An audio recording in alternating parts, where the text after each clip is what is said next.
I initially, the moment I woke up and I figured this had happened, I obviously thought it was the servant. I mean, that's the first thing that's going to come to your mind.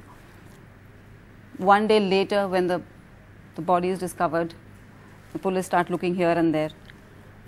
Then the only thing that comes to my mind is probably some kind of an enmity that the servant had. You know, I mean, it could be anything. Aarushi must have been just a witness to something happening in the house. I mean, how do I know?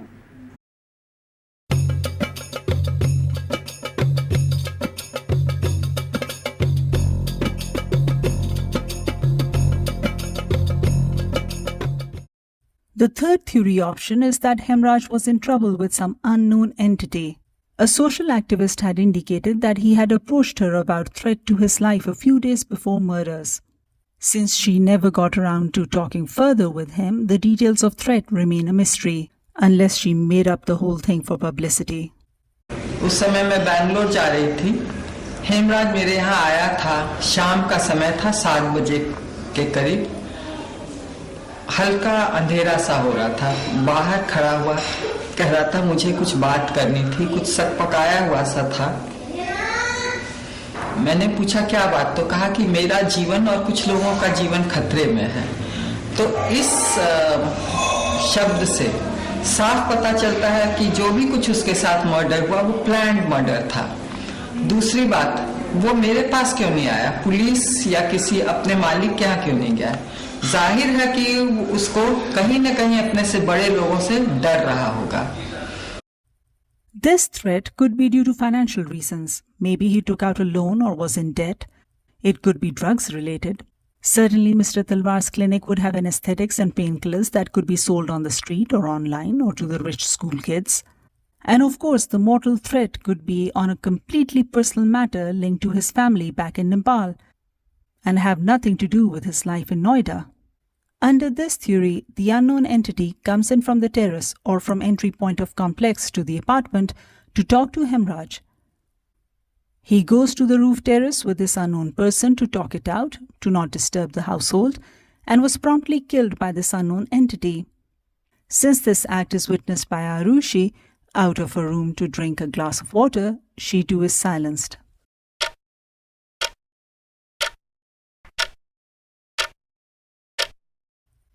Fourth theory is linked to the previous one. That is, all of the servants already questioned as suspects were involved in prescription drugs fraud, where fake or forged prescriptions are written for drug-seeking individuals, providing them with narcotics readily available at ordinary dentistry clinics.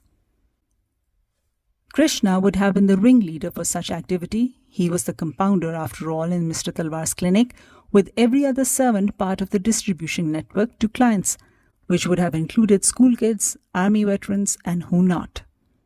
Since Hemraj either found out about it or wanted to get out of it, he was killed, and since Aarushi had earlier seen everyone together in Hemraj's room and or the kitchen, she had to be silenced as well.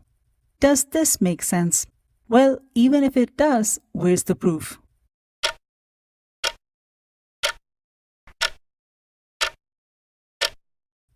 And then there's the fifth option, the last theory, the most ridiculous one, the one peddled by quite a few officers back in the day, that 13-year-old Aarushi was seeing someone on the sly at night, that Hemraj knew about it and let Arushi's unidentified friend into the apartment for a late-night tryst after both of them were sure that parents had gone to sleep.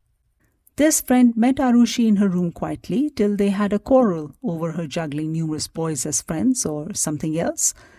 He ends up killing her in a rage without disturbing anything in the room, and in order to not leave any witnesses, kills Hemraj too by leading him up to the terrace under a ruse. This unknown friend could then have hopped his way into the dead of night or slipped downstairs to the room of the servant Rajkumar, who lived with Talwar's neighbors below, coming out the next morning and mixing in with the crowd in frenzy that had ensued. This is the least likely scenario considering the innocence, youth and lifestyle of the girl and the background of the housekeeping cook. Which leads to a real dilemma, doesn't it? What really happened on that night?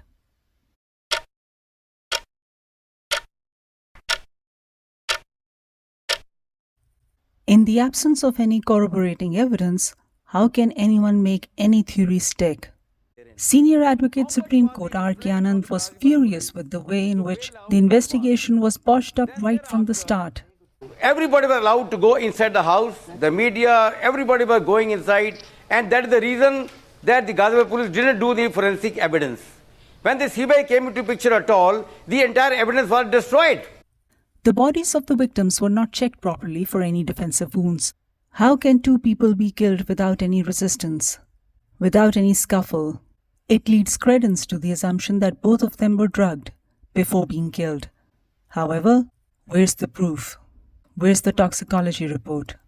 No contact DNA lifted from them, their fingernails, their mouths, anywhere. Their genitals were made controversial without solid proof. Though both had mobile phones, only Aarushi's was ultimately recovered from a nearby park, wiped off data. Mrs. Talwar, who had called Hemraj's phone on the morning before they had discovered their daughter's body, and someone had actually taken the call just to turn the phone off seconds later. That phone, Hemraj's phone, was never recovered.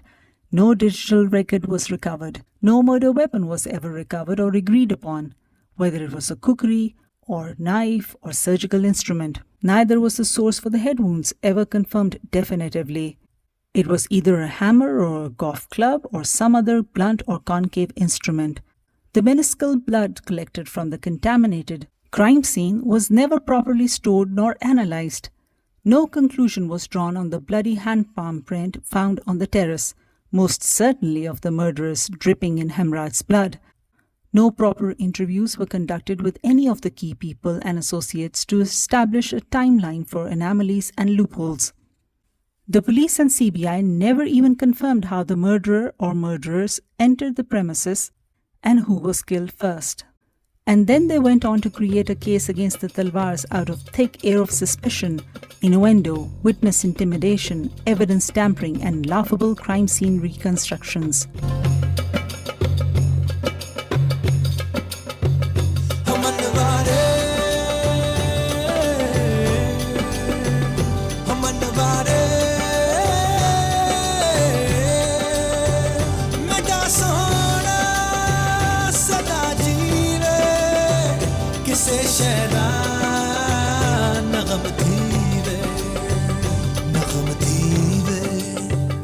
सदा जीवे